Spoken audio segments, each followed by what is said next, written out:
É legal. Mas pode? Eu sou Ana Carol Martins, advogada trabalhista e previdenciária. E eu sou Otávio Calvé, professor e juiz do trabalho. E a gente está aqui para trazer novidades, atualizações, conversar um pouco com vocês de uma forma assim, leve, descontraída, interativa, mas sempre com muita responsabilidade. Conteúdo com simplicidade, essa é a nossa marca, para todo mundo conseguir entender um pouquinho mais de direito, processo de trabalho e direito previdenciário, né, Carol? Isso aí. E qual é o nosso tema de hoje? Então, sabe o que eu acho interessante? Assim, todo mundo tem direito a entrar com uma ação no judiciário. Mas essa entrada com a ação, a própria defesa, né, o direito de defesa, ele tem que vir baseado na boa-fé, na colaboração processual, e tudo isso para poder gerar um resultado célere, justo, equânime, adequado do processo. E nem sempre a culpa disso não acontecer desse jeito é do juiz. Apesar de normalmente nós estarmos na berlinda, né? E é por isso que a gente selecionou o tema de hoje, né, Carol? Que é a litigância predatória na Justiça do Trabalho. E para falar sobre esse tema, um dos especialistas aqui do Rio de Janeiro, meu colega Marcelo Lanzana, que é juiz de trabalho substituto no TRT da Primeira Região e integra o Centro de Inteligência, que é uma novidade, né? É algo recente no nosso tribunal, cujo uma das temáticas é justamente essa, nesse combate à litigância predatória. Marcelo, seja bem-vindo, muito obrigado. Muito obrigado, Otávio, pelo convite, a Carol. É muito interessante discutir esse tema bem novo, né? Bem real e efetivamente necessário para a gente ter uma justiça mais séria. Marcelo, começa explicando para a gente o que é esse centro de inteligência que agora os tribunais estão formando. O centro de inteligência ele foi criado com base numa diretriz do CNJ, número 7, que visa apurar as litigâncias predatórias, né? Recentemente até tive um encontro no CNJ, no dia 16 de maio, que se falou muito, até o ministro Barroso falou sobre a litigiosidade no Poder Judiciário, né? E essa litigiosidade, ela efetivamente impacta no Poder Judiciário como um todo, né? Até ele explicou que nós temos 3 vezes mais a quantidade de ações do que na Índia, sendo que a nossa população é bem inferior. Deve ser coisa de 1/5 da Índia, né? Algo assim, a Índia é mais de 1 bilhão, eu acho já, né? Sim, acredito que seja mais de 1 bilhão de habitantes. Então, os números assustam, né? Então, com base nessa diretriz e com base na resolução, foi criado o Centro de Inteligências, né, que apura, né, e verifica a questão da litigância predatória. Uhum. Efetivamente, ainda não há um termo, efetivamente, um conceito disso. Ele está sendo criado pelos tribunais, né? A gente tem várias notas técnicas, seja no TJ, seja na Justiça Federal. E temos hoje uma aqui no TRT1, que foi a primeira nota técnica dentro do âmbito da Justiça do Trabalho, a de número 19 de 2023. Só para o pessoal entender, essas notas técnicas, elas vinculam ou são meras orientações? As notas técnicas são meras orientações aos magistrados, não há vinculação nenhuma, seja jurídica ou administrativa, aos magistrados. Mas ela explica, né, nossa nota técnica, ela explica da ideias do que pode ser uma ação predatória, conceitos vagos que podem ser utilizados, para a gente poder identificar e aí remeter os processos ao Centro de Inteligência para que seja feita uma apuração. Uhum. Nos tribunais de justiça é comum emitirem notas técnicas já analisando situações reais, né? A gente tem, às vezes, tem algumas notas técnicas da Bahia, do TJ da Bahia, do TJ de Minas, que analisaram situações específicas. E aí se emitiu uma nota técnica daquela situação específica. Entendi. Quer dizer, relacionando determinados advogados, determinadas partes, ou seja, em concreto. Isso, em concreto. Tá. O Centro de Inteligência, como ele é novo, o grupo de trabalho ainda agora está iniciando um trabalho de analisar pontualmente, né, as decisões, os ofícios recebidos, para analisar os casos concretos, se efetivamente pode se identificar uma demanda predatória ou não.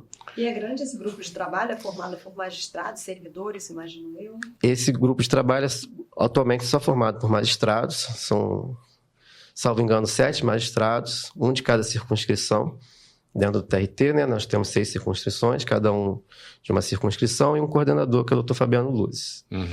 Então, a gente ainda está movimentando, analisando o que a gente vai fazer com base nessas informações. Porque também, com base nessa diretriz do CNJ, quando um juiz identifica possível litigância predatória, ele deve oficiar o CNJ. Existe um site dentro do site CNJ. Isso é o próprio CNJ, diretamente, CNJ. Além do Centro de Inteligência, o diretamente ao CNJ. Isso, para apurar e ter esse controle efetivo de se é ou não uma litigância predatória.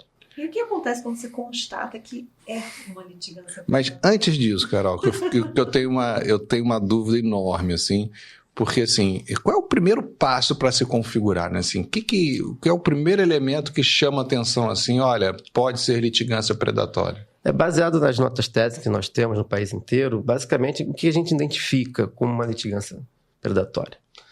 Ações com petições iniciais idênticas, né? Independente de que seja mesmo empregador, né? Às vezes, cada localidade tem sua peculiaridade, né? Às vezes, num lugar... Então, a população é menor, né? Você efetivamente não tem necessidade de tanta hora extra. No outro lugar, você vai ter uma população maior, com menos empregado, vai gerar uma hora extra diferente. Então, a gente tem sempre uma padronização de petição inicial. Muitas das vezes até fora do próprio estado. Às vezes a petição inicial é igual tanto no Rio Grande do Sul, Brasil em inteiro, Rondônia, em Minas, no Espírito Santo, São Paulo e Rio de Janeiro. Todo mundo trabalhando de 6 às 8, sem intervalo no Brasil inteiro. Todas as cidades. É complicado, né? Esse é um primeiro passo. Primeiro elemento assim, seria esse, né? Quantidade de ações também pode ser. Quantidade de ações, às vezes. A gente tem uma situação de escritórios que não costumam militar naquela localidade. Né, eles acabam absorvendo todos aqueles empregados que deixam de ser atendidos por advogados locais. Né?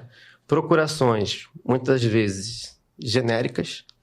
Né? A gente sabe que uma procuração ela tem poderes para ajuizar uma ação em face de alguém, mas na maioria das vezes é um texto padrão de 2, 3 linhas. Serve para tudo. Serve para qualquer coisa. Procuração antiga talvez também chame atenção. Não, você não identifica isso, não. Às vezes você identifica a procuração genérica mesmo. Tá. Muitas das vezes sem documentos pessoais das partes. Tá. Identidade, CPF, comprovante de residência. Às vezes procurações também sem assinatura. Ou assinaturas muito divergentes dos documentos pessoais. Você chega ao ponto talvez até de falsificar a assinatura. Aí é um indício, né? Mas assim, às vezes se utilizam muitas vezes alguns aplicativos para assinatura e a pessoa assina de qualquer jeito. Aqueles aplicativos de assinatura digital que basta você entrar com e-mail lá e assina. E assina, né? Documentos, às vezes, padrões para todo mundo. Às vezes, documentos até antigos. Processos, às vezes, de 2024, tem documentos de 2002, 2003, 2004 que não são aplicáveis ao caso.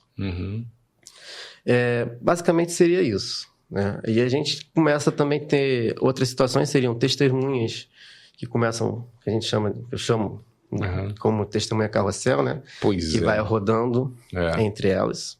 Né? Eu tenho até, deixa eu fazer a propaganda, eu tenho um artigo na Conjura escrito sobre isso, né? Que eu consegui identificar num processo, assim, uma sequência de 6 ou 7 testemunhas, aí eu fui abrindo um processo, e aí fechei direitinho, um para o outro, pum. Ou seja, né, eu até brinquei com o nome do artigo, que era Testemunha da Testemunha Sou Eu. Porque fecha direitinho, assim, um ajudando o outro, claramente. Todo mundo pedindo a mesma coisa, né? Que eu entendo que essas testemunhas são suspeitas por interesse, né? Eu tenho um processo idêntico, pedindo a mesma coisa.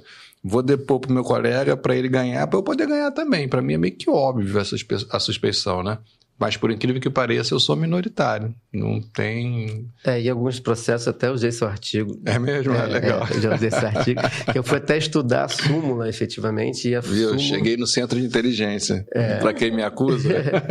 Eu estudei até a súmula, né? 357. E tem um acórdão lá que fala da questão de que, em tese, poderia ser suspeita, só que ao analisar aquele processo não ficou configurado aquela situação de ter a mesma ação. Isso. Né? Então, são coisas que você consegue... E um número também grande de ações, né?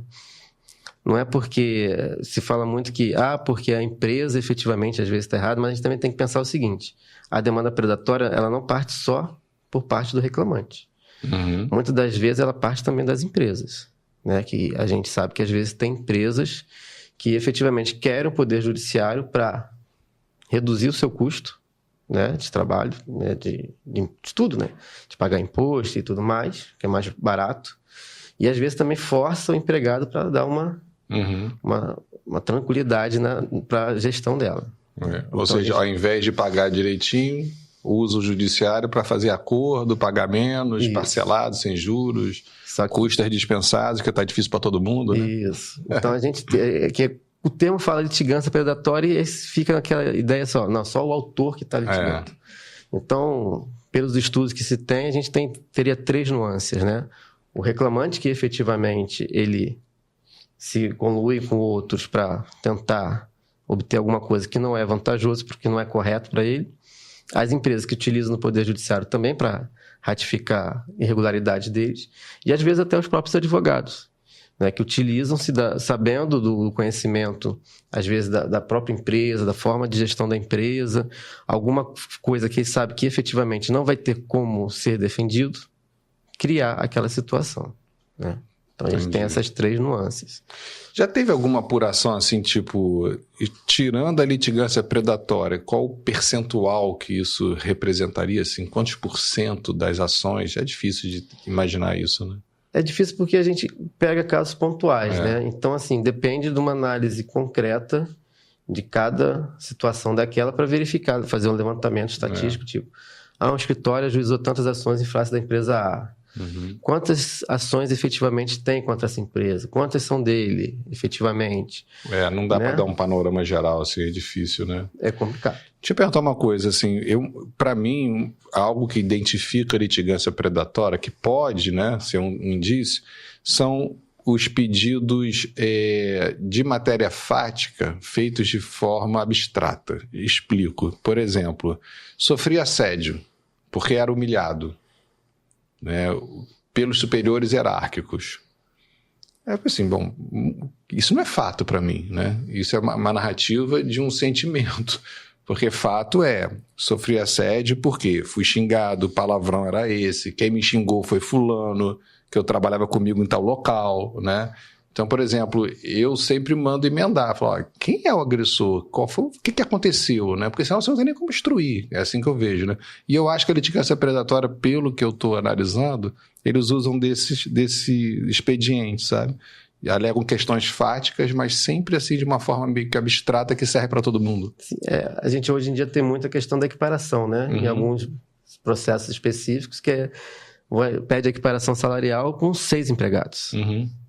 E aí você começa a perguntar, você conhece fulano? Não conheço. Você conhece ciclano? Não conheço. Conhece ciclano? Não conheço. Ele não conhece dos 6. Às vezes ele lembra de alguém, talvez seja a pessoa que trabalhou comigo.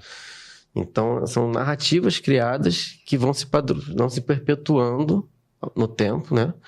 E que geram uma quantidade grande de demanda. E é importante, na justiça do trabalho tem uma peculiaridade muito grande que a gente tem que pensar também na situação de que, às vezes, uma quantidade grande de ações em face de uma empresa não quer dizer que seja litigância predatória. Sim.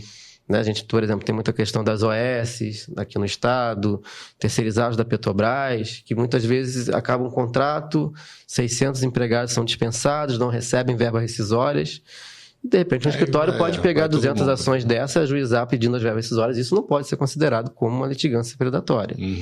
Né? Isso daí seria entendido como uma litigância... processos em massa, né? Ações em massa. Tá, mas toda litigância predatória necessariamente tem ações em massa também? Sucessivas, ajuizadas no conjunto ou não? Não chega a ser em conjunto, todas ao mesmo tempo, né? Elas vão sendo distribuídas rotineiramente, né? Não chega... Porque como envolve também a questão, às vezes, do empregado ser dispensado, então você não tem, às vezes, tipo, ajuizou 100 ações num dia só, né? Elas vão sendo ajuizadas aos poucos. E aí, muitas das vezes até há o desmembramento das ações, né? Para tentar fazer que haja uma distribuição... Tentar diluir, né? Diluir entre as varas, né? Tipo, eu vou pedir numa hora extra, na outra eu vou pedir um adicional de periculosidade, sei lá, um de salubridade, o que seja. Para tentar não chamar muita atenção. E em grandes cidades, né? Por exemplo, aqui no Rio, na capital, são 82 varas. Se você pensar, cada vara pegou 10 ações, né? A gente está falando de 820, né?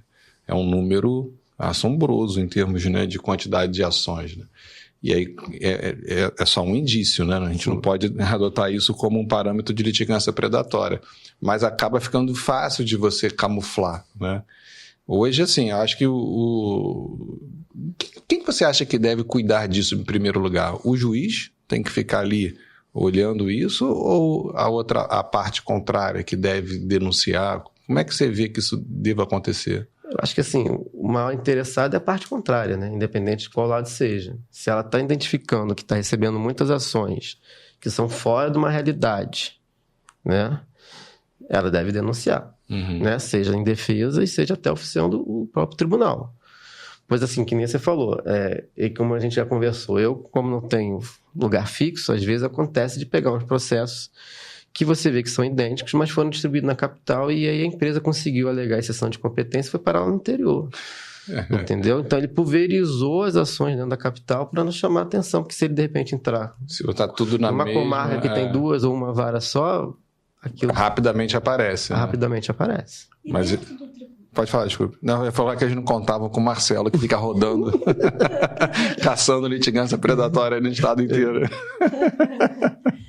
Eu ia perguntar, sabe, que se dentro do tribunal, se vocês acham, eu sei que eu adoro esse tema, que a inteligência artificial pode contribuir para encontrar essas demandas. Dentro do tribunal, o Otávio sabe melhor do que eu, a nossa área técnica ainda está engatinhando em questão de robô, de tudo mais, né? Eu acho que uma situação bem que me levou a identificar algumas situações estranhas é a questão de uso de provas digitais, né? Tipo geolocalização, que o TST até recentemente ratificou a utilização dela no processo de um bancário. Isso como uma forma de tentar demonstrar que a inicial não está correspondendo ali à realidade, né? Então, assim, muitas coisas que eu utilizei, inspeção judicial, né? Que é uma inspeção de surpresa, que você vai pegar empregados que estão lá e vão te falar uma situação que está acontecendo, que eles não sabem nem o que você está ali fazendo, e acabam dizendo a verdade, né? Porque não dá para preparar um estabelecimento inteiro, né, para depoimento, né? A utilização de geolocalização, relatórios de alarmes de banco, que qualquer alarme ele ativa ou desativa. Então você consegue confrontar aquilo com uma situação. Fechou a porta do banco, ligou o alarme e não tem mais ninguém lá dentro. Não tem mais ninguém. Então, e o ponto estava batido. Só se for o bandido que se esconde no cofre, igual o filme, né? Isso. Fica lá dentro. Então, assim, essas situações e também o que hoje facilita você visualizar é o próprio processo eletrônico. Isso é ótimo, né? Porque você automaticamente você consegue ter acesso a qualquer processo de qualquer lugar do país. Né? O que antigamente você não tinha como fazer. Eu fiz isso na audiência, sabia? Houve uma alegação de litigância predatória. Aí eu, na audiência, abri o PJE, só que do Rio, coloquei a OAB do advogado, né, do escritório do reclamante, e apareceram 600 ações contra a mesma empresa. Aí deram muito azar, que eu peguei aleatoriamente, falei, pegar um, pá! Entrei no processo, a petição era idêntica, com os mesmos horários, mesmos valores alegados de comissão dos trabalhadores. Eu falei, não dá, né? Assim, é muita coincidência, né? Aí eu abri a conclusão para investigar melhor, né? Mas ficou, assim, um indício muito forte ali, porque a coincidência entre 600, se eu pegar justamente o igual, de estabelecimento diferente, localidade diferente, mas tudo igual, né? Aí pegou bem aí esses indícios que você falou, Marcelo. Vamos ver como é que vai acabar lá, né? Mas a gente pega, né? Agora, inteligência artificial, existe algum programa sendo desenvolvido para ele fazer isso, em primeiro lugar, substituindo nós humanos, ou seja, a própria inteligência artificial rastrear as petições iniciais, bater os dados, bater os horários alegados, bater as comissões alegadas, enfim? Não existe. Ainda não, né? Existem alguns robôs que o STF já tem de análise de de processo que identifica... Mais para recurso de revista também, aquela coisa de tal, tese. Mas internamente não existe. Seria ótimo, né? É uma coisa que você tem que fazer de forma manual, abrir processo por processo, dar uma lida em cada um, baixar para verificar efetivamente se bate ou não. Um trabalho bem artesanal. Pois é, e dá um trabalho gigantesco, né? A gente que trabalha com produção, né? A gente brinca que é uma vara do trabalho, é um centro produtor de decisões, né? A gente tem como se fosse uma máquina que você tem que atender a demanda e pouco importa se a demanda aumenta, você tem que bater as metas que são estipuladas. Então, assim, é muito difícil para o juiz hoje parar, né? E fazer uma análise completa, uma investigação. E aí, graças a Deus, nós temos colegas como o Marcelo e o nosso Centro de Inteligência que está ajudando bastante nisso, né? Mas realmente é difícil. Quanto mais trabalhando com meta e com essa preocupação de ter celeridade, de apresentar números, eu imagino que seja bem complicado quando aparece uma litigação predatória dessas, porque trava tudo, né? Não tem muito o que ser feito. E aí, isso daí prejudica efetivamente quem precisa da justiça. Né? Porque a partir do momento que você entra com várias ações, que na maioria das vezes as instruções são demoradas e você não consegue fazer uma coisa mais séria, né? Você acaba atrasando o processo daquele que efetivamente às vezes está precisando e muito da justiça. E essas ações, pelo menos pelo que eu vi até agora, de litigância predatória, ou de possível litigância predatória, são normalmente de valores expressivos, né? Sim, são sempre valores altos, muito difícil envolver valores pequenos. As liquidações são da casa dos centenas de reais. Tudo ali de 500 mil para cima, né? De pessoas, de trabalhadores com salário modesto, né? Sim. A gente tem visto aí ações, uma pessoa com salário de 2.300, 2.500, ações de 700 mil, 600 mil, 800 mil, né? Teve uma até que eu brinquei, não sei se eu já contei aqui, que eu fiz a conta, dava 80 mil por mês, se você pegasse o valor e dividisse pelo tempo de trabalho, né? Aí eu brinquei com a advogada, falei, doutora, assim, 80 mil por mês, assim, né? Tá bem melhor do que juiz. Ela ainda mandou assim, excelência, cada um escolhe a profissão que acha adequada. Eu falei, isso aí, vamos em frente, né? Engolir em seco e vamos embora, dar sequência. Fora da realidade do mercado. Totalmente fora da realidade, né? E isso é uma coisa que eu acho que o magistrado não pode tirar o pé do chão, né? Porque, assim, tem alguma coisa errada quando uma pessoa que ganha 2.300 por uma ação trabalhista, transforma seu salário em 50 mil, 60 mil por mês, né? Sem nada excepcional, assim, sem acidente, né? Sem nada assim, né? Mas com hora extra, com acúmulo de função, equiparação, um troço desse, aí pula de 3 mil para 50 mil. Não dá, né? Não fecha a conta, né? E aí, assim, vocês começam a sentir, tem aquele indício, né? O desconfiômetro fica ligado, vocês começam a desconfiar que realmente tem ali uma situação de litigância predatória. Vocês despacham, falam assim, junte uma procuração com poderes específicos, uma documentação atualizada, ou pedem para que a parte demonstre que tem uma verossimilhança nas alegações dela. Como é que isso funciona? Na minha situação é mais difícil usar desses procedimentos, porque como eu sou juiz substituto e volante, eu não tenho designação fixa. Então, muitas das vezes eu sou designado só para fazer pauta de instrução, então o processo já está no final, né? Mas muitos colegas já estão começando a solicitar junto a uma procuração atualizada com poderes específicos, né? Junte documentos, emende, né, a petição, porque está muito fora da realidade. Então, basicamente seria isso, uma situação a ser feita. E Carol já tinha perguntado, né? Mas eu vou roubar a pergunta dela. Configurada a litigância predatória, qual é a consequência jurídica, assim?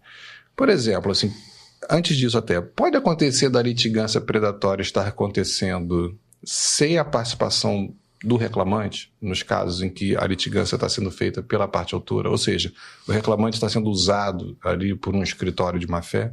Eu acho que assim, a partir do momento que o reclamante, né, sabe, né, o que está sendo pedido e anuiu com aquilo, eu acho que ele pode ser condenado sim em litigância de má-fé. Né? Porque se ele efetivamente sabe que ele não fazia aquela hora extra e vai chegar lá e vai falar que fazia, para mim está configurada a litigância. Você sabe que eu perguntei isso? Uma vez eu peguei assim na audiência, né? Falei, tem acordo, não sei o que lá. Aí saiu uma proposta de acordo baixa pela parte autora, né? Aí eu falei assim, não, mas valor tal, não sei o quê. Aí a reclamante falou assim, excelência, o meu negócio é hora extra e não sei o quê. O resto aí foi o advogado que colocou. Aí você registra na ata, né? O resto aí foi o advogado que colocou. Então, assim, ficou muito claro, assim, que a reclamante foi lá para fazer o pedidinho dela, né? E o advogado deu aquela incrementada na petição inicial. E aí eu fiquei questionando até onde a reclamante é conivente. Porque ela acaba aceitando, né? Acaba deixando entrar ação, né? Porque eu acho que numa situação dessa, ela sabe que o advogado vai colocar coisas que efetivamente não tem direito, que ela tem ciência disso. Passou a procuração. Ela deveria, né, procurar outro advogado e falar assim, eu não aceito isso. Né? Não faça isso porque isso está errado. Né? Eu acho que é o mínimo, né?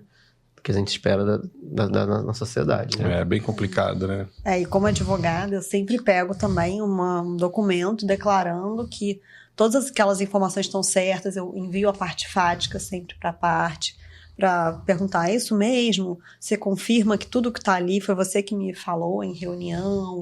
E aí a pessoa fala, tá tudo certinho e tal, para me resguardar também, para depois me dizer, não lembro de ter falado isso para a doutora, não. Eu vou falar, olha, tem aqui esse documento que também... É uma entrevista que você faz, né? Sim, Você pega a entrevista, transcreve a entrevista e ela vai assinar e ela vai anuir com aquilo que está ali. Você se resguarda ali, né? Exatamente. Não só a entrevista, eu faço isso com a entrevista e com a parte fática já da petição inicial, enfim, se for uma contestação também. Então, acho que isso é bem importante. Você passa a peça antes para a pessoa, validar ali a parte fática. Sim. Legal. Eu lembrei agora do meu pai, né? Já falecido, que foi advogado muitos anos, né? E ele, no final da carreira, ele já estava assim, totalmente estressado, né? E eu me lembro que eu estava do lado dele uma vez, ligou um cliente pedindo para ver a contestação. Aí ele falou, não vou mandar não. E eu só ouvindo. Não vou mandar, porque o advogado sou eu. Você não entende nada de direito. Você vai reclamar, vai dizer que faz diferente. Eu não vou fazer diferente. É isso que eu vou fazer, então eu não vou mandar nada. Não está satisfeito, me manda embora. Aí eu falei assim, pai, eu acho que você tem que se aposentar. Tá? Acho que deu. Bem diferente da Carol, né? Eu ainda tô com paciência. Aí hoje a gente tem a situação da internet, né? Que todo mundo hoje é advogado, é médico, tudo, é cientista. Tudo, então, sabe de tudo, né? A gente sabe, né? E no Google, meu contador falou, são as frases que eu mais ouço. O chat GPT agora, que você pergunta, ele responde. Então, a gente tem essa situação. Mas, assim... Voltando aqui, a questão da litigância de má-fé, eu acho que é uma consequência natural, né? Sim. E o que mais? Como é que o juiz deve julgar isso? Deve extinguir sem mérito? Deve julgar improcedente? Ou o juiz tem que procurar ali dentro o que seria o que sobra ali dentro? O que efetivamente tem acontecido é decisões de todos os sentidos, né? Efetivamente, a gente tem situações que o juiz acaba julgando improcedente e manda oficiar, né? Temos situações de juiz extinguindo o processo como um todo, né? E extinguindo sem mérito. Sem o mérito. Tá. E alguns que, efetivamente, o que não é efetivamente de litigância, né? Porque às vezes a gente pega no processo, tem uma parte de matéria de direito, que é discutível, né? E aí pode ter um entendimento sim ou não. Às vezes é dividido também. Você julga aquilo e a outra parte extingue, né? Eu acho estranho fazer um parcial, né? Numa litigância predatória, né? Tentar separar o que presta e o que não presta, né? E o tema está no STJ com a tentativa de se pacificar o entendimento, tendenciando a ser uma decisão que efetivamente tem que dar prazo às partes para fazer emendar, mas do que na prática a gente não tem visto muito, né? Principalmente na justiça estadual, que a gente consegue ver muitas notícias que extinguem os processos de plano, né? E aí caberia ajuizar a nova ação, que isso também não impede ajuizar a nova ação, já adequando e relatando a situação fática efetivamente de cada ação, de cada autor, não uma coisa genérica, geral, para todo mundo. Agora, diga. Você falou, não. Aí você falou assim, tá, ou extingue, ou julga improcedente, ou faz em parte, e manda ofícios. Para quem? Quem é que tem que tomar ciência dessa questão? Efetivamente, sendo inteligência, porque é uma atribuição também de analisar e verificar, né, baseado nas resoluções, para o CNJ, porque é uma orientação, está na resolução, qualquer demanda que haja uma suposição, você tem que oficiar, e às vezes algum órgão de controle que você queira, né, que apure, OAB, se você achar que tem alguma atuação indevida por parte do advogado, né? Porque como eu disse, às vezes não é o advogado às vezes é utilizado como o bode expiatório também da situação. Né? Se você tem um escritório, às vezes 10 reclamantes chegam lá e falam para ele, ó, aconteceu isso, isso, isso.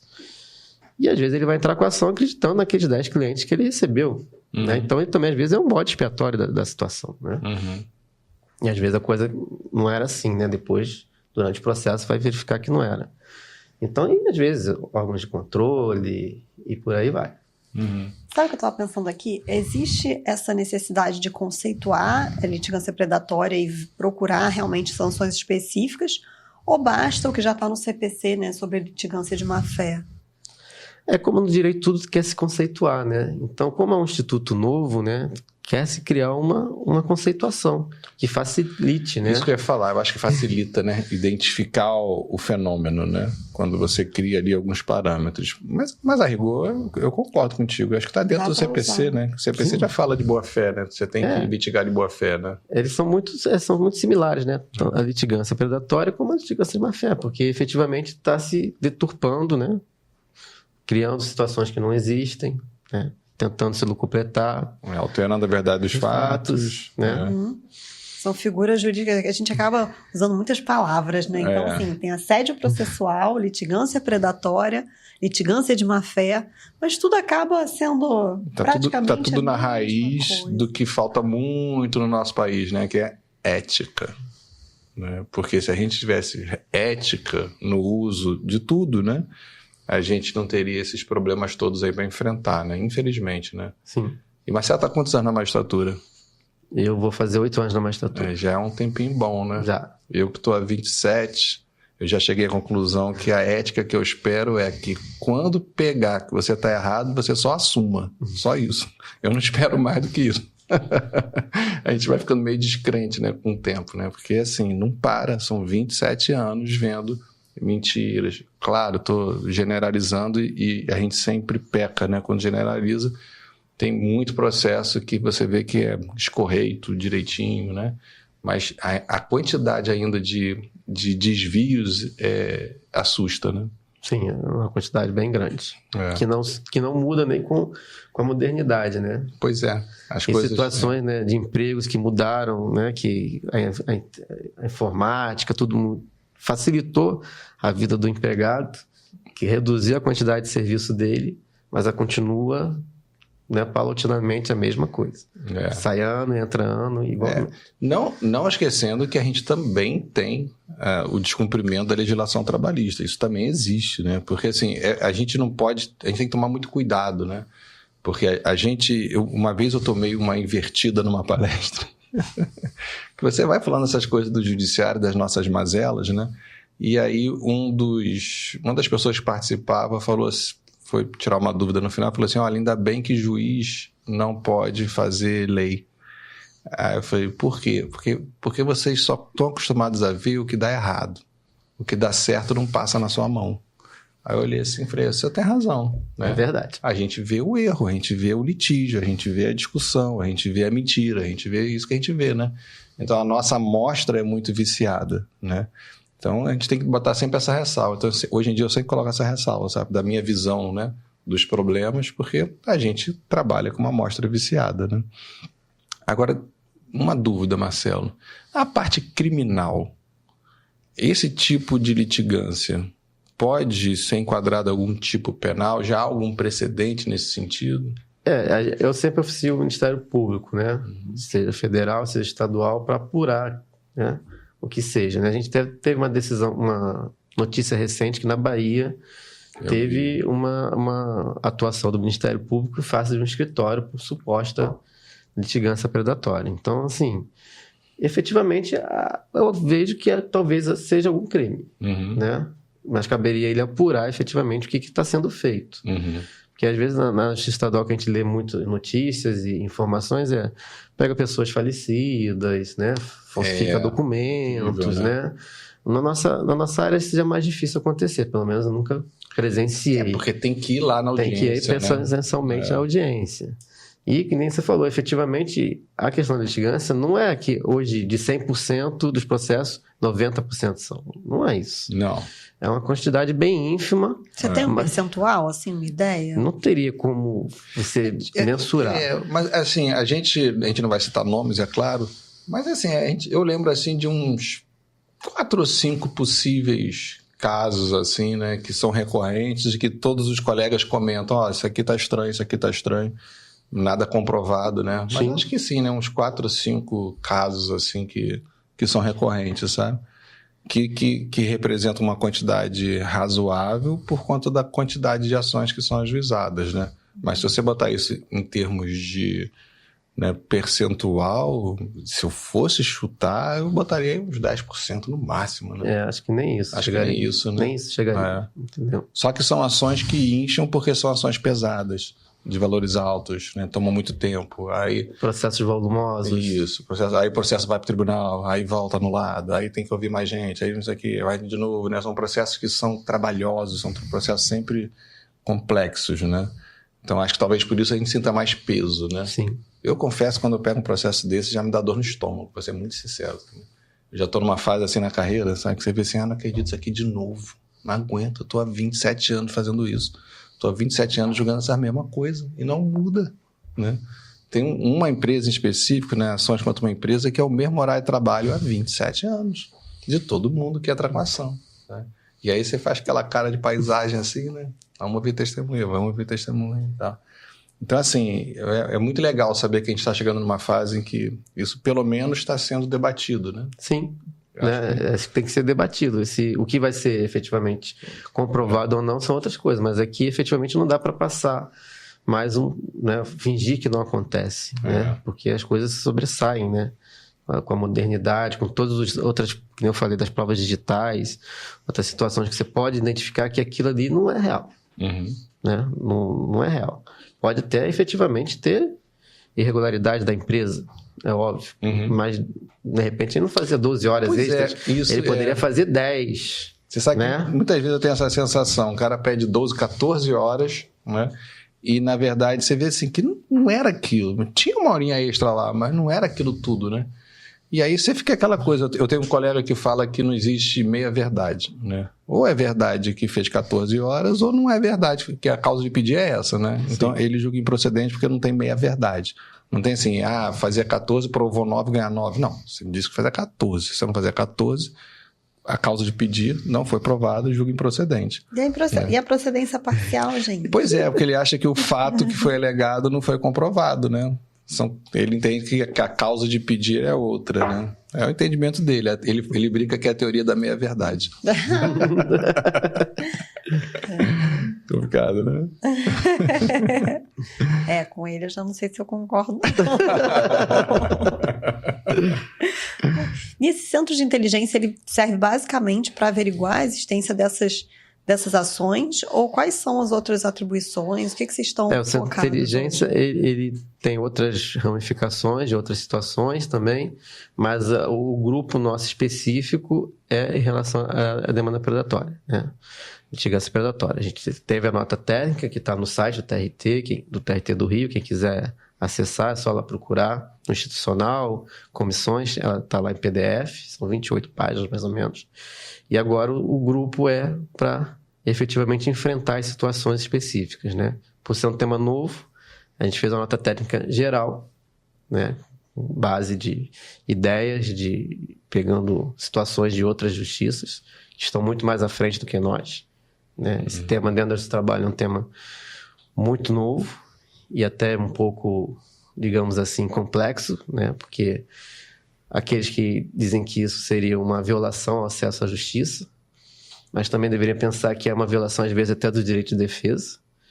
Porque se você pega, de repente, um escritório que ajuiza num mês 100 ações em face de um empregado, às vezes aquela empresa não vai ter também um corpo jurídico para conseguir fazer sem defesa e até mesmo juntar o material, as provas para defender. Então, a gente tem que pensar sempre dos dois lados, né? Sim, e a violação de acesso à justiça dos outros demandantes que eventualmente não vão conseguir ter uma demanda real e verdadeira e com uma necessidade de celeridade apreciada num prazo bacana, razoável, em função dessas outras demandas. Sim, então, e às vezes até criar uma jurisprudência contra aquele empregado que efetivamente foi violado seu direito. Né? Porque se você pega, de repente, uma empresa e todo mundo começa a identificar que aquilo é sempre predatório, então, às vezes, um empregado trabalhou, de repente, numa unidade lá específica, que teria o direito, ele já vai ser considerado como também um mentiroso, digamos assim. Né? Então, isso daí, a gente tem que sempre pensar de uma forma ampla, né? Por cima, né? Não é só pensar, o direito de acesso à justiça. Claro, a gente não está negando o direito de acesso à justiça a ninguém. Acho que o Poder Judiciário está aqui para isso. Né? E o STF até, na reforma trabalhista, disse que não se paga custas. Então, ele abriu de novo qualquer um para poder ajuizar a ação, né? Que não vai pagar custos, não vai pagar honorários se não tiver condições. Isso. Mas também a empresa ou outra parte que está sendo demandada também tem seu direito de defesa, que aí, muitas das vezes, está sendo violado, diante da quantidade de ações. É coibir o abuso, né? Sim. Acho que o grande lance é esse, né? Coibir o abuso. Porque todo abuso é ato ilícito, né?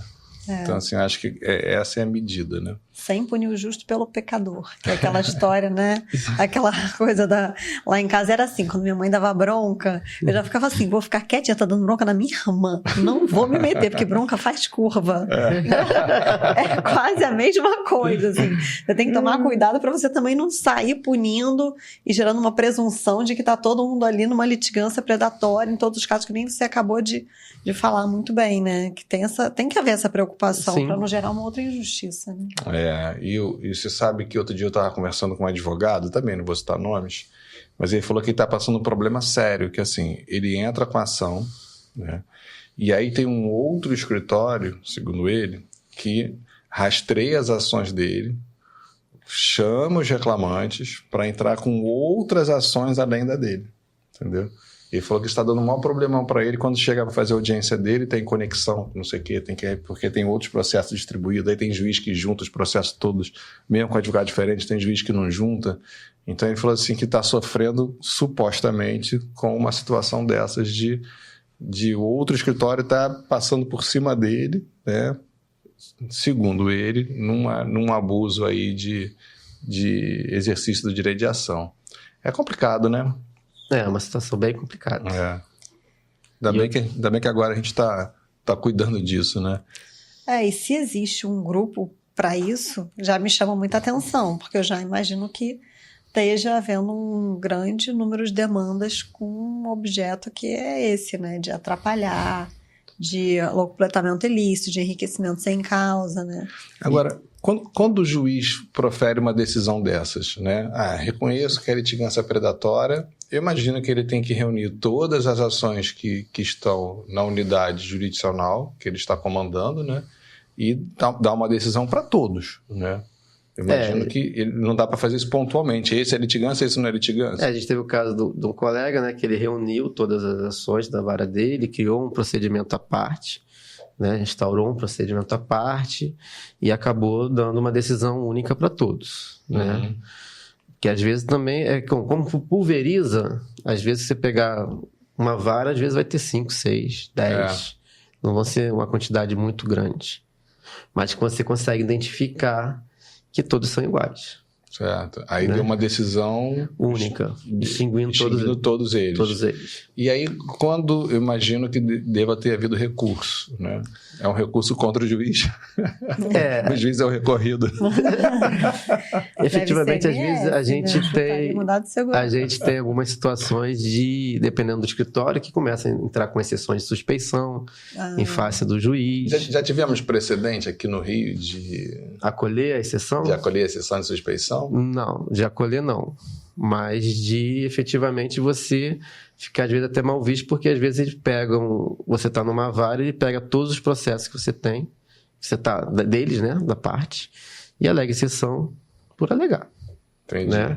Tipo, o processo acabou de ser distribuído e já entrou com exceção. Que está querendo te afastar... da jurisdição. Porque sabe que você é um magistrado que já tem um histórico de analisar, de ver litigância. É difícil, né? Aí o magistrado tem que lutar para não sair da causa, né? Isso, provar que está fazendo só o serviço dele. Porque não tem paixão nenhuma aí, né? Não, é indiferente, é o nosso trabalho. Né? Dá mais trabalho, né? Dá muito mais trabalho. É cansativo, é perigoso, né? Porque você fica avisado, né? Você fica em situações assim, né, de exposição. Não é nada agradável, né? Porque você analisar esses processos demanda trabalho, né? Às vezes, quando eu pego geolocalização, a gente aqui no tribunal não tem o sisteminha que tem no TRT-12, que ele analisa todos os dados da geolocalização. Então, aqui a gente tem que analisar, e eu tenho que analisar. Então, às vezes, eu fico 4, 5 horas analisando os dados de geolocalização para ver, para tirar uma conclusão, para analisar com calma, para também não fazer nenhuma injustiça, né? Que você tem que ver, olha, ele estava aonde? Estava no trabalho? Porque ele fala, não, estava no trabalho essa hora. Aí você tem que ver esse horário lá que ele está fazendo uma ligação ou que tem a rede de internet, é onde que era? É na casa dele? É em outro município que ele falou que não trabalhava? Então, assim, é uma coisa que demanda muito tempo. Uhum. Aí você falou que a gente tem exemplos aí na justiça comum que dá para poder absorver, porque eles já estão mais à frente com essa temática. E tem algum regional do Brasil que esteja mais adiantado do que aqui, o TRT da primeira região, aqui no Rio de Janeiro? Não, pelo que eu saiba, acho que, se não me engano, o TRT4 depois emitiu uma nota também técnica sobre um caso específico. E do resto é só reuniões, não tem nada ainda deliberado, né? Porque é uma coisa muito incipiente e por causa daquela diferença que a gente tem, que eu já falei sobre as demandas em massa que às vezes ocorrem, sim, né? Sim. Na questão das rescisões de muitos empregados e dessa situação específica. Que acho que surgiu também um boom maior depois da pandemia, né? Com a facilidade... a audiência online, né? Processo eletrônico, né? Você distribui para o Brasil inteiro da sua mesa, né? Facilita muito, né? Você sabe que tem um estudo muito interessante de análise econômica do direito, de um advogado, meu amigo, Dr. Luciano Tim, e que ele é especialista nesse tema, né? E ele fez uma análise de um tipo de ação no Rio Grande do Sul, TRT4, né? De um segmento que era farmacêutico, aquele pessoal que é... Representante, né? De remédio, vende remédio. Representante comercial. Mas específico de farmacêutico. É propagandista. Vendedor propagandista. Que vão no consultório, oferecer os remédios. E aí ele fez ele fez um estudo muito interessante, né? Comparando o TRT4 do demais TRTs do país e mostrou que tinha um escritório específico que fazia com que as ações de um TRT4 tivessem uma quantidade muito maior, com volumes financeiros muito maior, e impactando as empresas lá na região, o que, né, além de poder, em tese, né, tá dando algum indício nesse sentido, ainda tinha um efeito econômico, né, complicado, porque fica difícil dessa empresa competir com as demais, né? Sim. Porque ali ela tem um custo muito maior do que o resto do país, né? E aí, qual pode ser uma consequência disso, né? Um fator consequente? A empresa sair da região, né? Porque assim, a coisa tomou um volume. Teve um caso também de ações contra a companhia aérea, não foi? No norte, Eu acho que teve. Teve um caso, eu acho que aquelas empresas pararam de operar lá na região por conta de... Isso, teve, por causa de demanda que tinha algum atraso, porque tinha uma situação específica de tempo, de não sei o quê, e todo mundo ajuizava a ação. Isso, aí identificaram lá uma quantidade muito maior, assim, uma coisa assim de milhares, né? E aí as empresas pararam de operar na região. Então tá, então chega, não está valendo a pena para a gente operar aqui. Aí saiu de lá, né? Então, assim, isso é outro fator que a gente tem que botar na ponta do lápis, né? É a consequência econômica disso tudo. E aí tem consequência econômica para a União. Para a União, sem dúvida. Porque você cada vez vai precisar de mais juiz, mais servidor, e aí o orçamento é finito. O orçamento estoura, né? O orçamento já é caro, né? O Poder Judiciário brasileiro já é muito criticado por ter um dos maiores orçamentos mundiais em comparação com o PIB, né? O nosso, acho que chega a ser 2 vezes mais do que os dos outros países, assim, coisa assim bem pesada, sabe? Então, assim, é caro, né? Porque a gente fala em gratuidade, né? Mas não existe gratuidade, o dinheiro sai de algum lugar, né? Se não sai do bolso direto de ninguém, sai dos recursos públicos, que é, né, do bolso de todos nós, né? Então, tem mais essa preocupação. E eu me preocupo mais ainda com essa questão da concorrência, né? porque determinadas empresas acabam sendo vítimas, né? E aí ela pode acabar saindo do mercado, né? Pode acabar não conseguindo, de fato, competir. É bem complexo. Sim, porque você tem um excesso de demandas e se consegue procedência em algumas. Ações milionárias, ações, né, de alto valor. Exatamente. Você fica com um passivo trabalhista aí, né, violento. E isso pode gerar até a quebra da empresa, né? Encerramento. Sim. E às vezes os empregados que estavam lá, que não tem nada a ver com isso, vão ficar desempregados sem receber nada. Então, a litigância predatória é um assunto bem complexo e que tem muitas consequências econômicas acima de tudo, né? Não só também políticas, né? Mas econômicas também. Agora, já foi identificado, Marcelo, algum caso de litigância predatória feita por empresa ou os casos primeiros que estão sendo investigados vêm dentro do centro de inteligência tem de uma empresa, né? Da área de educação, que ainda não foi analisado também, que utilizaria também das ações para assim, força o trabalhador a entrar com a ação para poder... E não seria só seria mandar todo mundo embora, só daquele jeito, para fazer isso, né? Existe também dessa situação. Eu me lembro que antigamente, na época dos processos físicos, né, a gente tinha um determinado ramo, né, que dispensava todo mundo por justa causa. Era impressionante, assim. Não tinha um com dispensa imotivada. Era um segmento da economia aqui no Rio de Janeiro. Todo mundo por justa causa. Aí você já pegava aquilo e você falava, nossa, isso aqui, né, a justa causa você já virava assim, instalando o dedo. Porque é muita coincidência, né? Mas aí, se você parar para pensar com hoje o conhecimento que a gente tem, né, com essa visão, poxa, é um negoção, né? Manda embora por justa causa. Aí, sei lá, 20% entra com a ação, dos 20% que entra com a ação eu faço acordo com metade, do metade que eu não faço acordo ainda posso dar sorte de ganhar alguma coisa, né? E aí o que sobrar eu pago lá na frente, aí quando chegar lá na frente na hora de executar, faço outra tentativa de acordo. Para parcelar o débito, se não uso 916, que ganho mais 6 meses. Ganho mais 6 meses, parcela, então tem os dois lados, né? É complicado, assim, eu sempre falei que, assim, que eu acho que o grande problema é a gente ter uma cultura de que o poder judiciário é uma coisa que você acessa assim, né, por nada, né, muito facilmente, né, você não tem medo do poder judiciário, né, era para ter medo, assim, era para pensar assim, caiu na mão do juiz, agora o bicho vai pegar. E não é a cultura brasileira é usar o judiciário, né, de forma muitas vezes maliciosa, né, contar com a demora do judiciário muitas vezes, né, saber que não vai ter nenhuma consequência maior por estar no judiciário, não vou pagar muito a mais, não tem uma grande diferença, né, o que acaba incentivando esse mau uso, né. Sei lá, eu acho muito estranho isso. É a cultura do PSD, né? Uma vez uma juíza, a Amanda até, estava me contando que ela pegou lá uns processos, alguma coisa assim, que ela viu. Em todas as fichas de registro de empregados, tinha os demitidos, estava lá, PSD. Ela falou, o que é isso? Ela, procure seus direitos.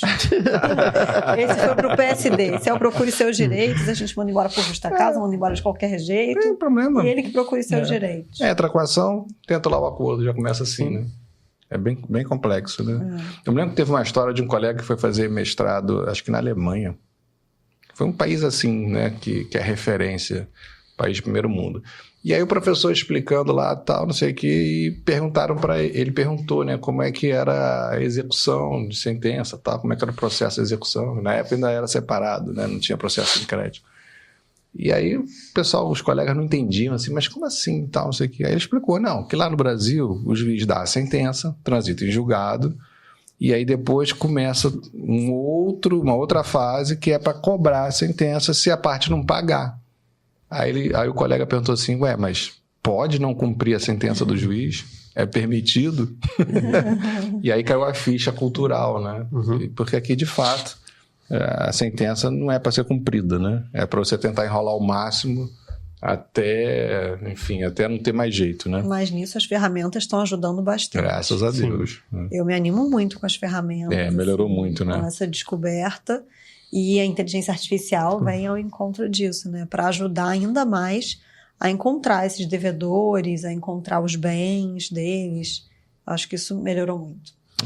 Quem sabe, né? A inteligência artificial também ajuda na litigância predatória, né? Consiga fazer um levantamento mais rápido.